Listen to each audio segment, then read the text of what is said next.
Why do some toddlers and babies wake for hours in the night and they will not go back to sleep? How to stop this? My name's Ruth, I'm a health visitor. Let's get into it. This is called a split night. So they are splitting their night and they've treated that first chunk as a big nap.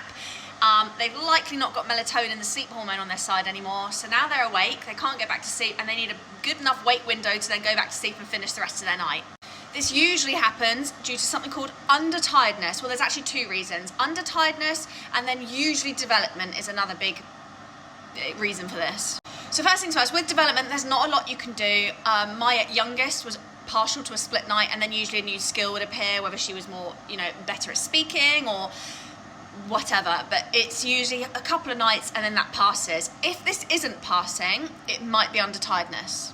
Now, undertiredness is due to less sleep pressure. So sleep pressure, if you view your sleep tank like a petrol tank, if your petrol tank was half full, it's only going to take 50% to get it full again, which is the same with sleep. So we want to diminish as much petrol as possible so that it's the whole tank needs refilling at night time, effectively. Similar to sleep, we want them to be tired enough that they're going to refill their tank.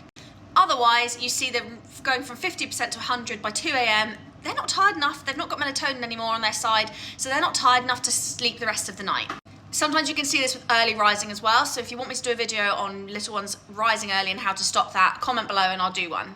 So with undertiredness, typically it suggests they're not having enough wake time throughout the day. So if you don't want to reduce their naps, increase the time in between naps, specifically that last one to bedtime. We want to make that one the longest nap gap as possible. Not too long, because we don't want to cause overtiredness, and this is where sleep is tricky. Start off with a simple 15 minutes, making bedtime 15 minutes later. If that doesn't work the next night, another 15 minutes.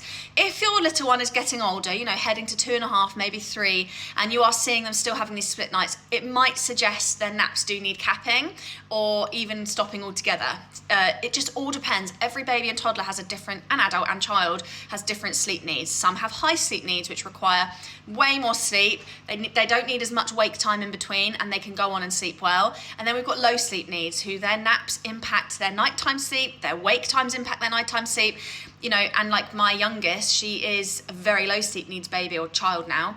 If she slept beyond 1 p.m. from about the age of a year old, she would be up till 9 p.m, whereas my eldest was different. She could sleep till 5 p.m. and go to bed at 7 p.m. and sleep well.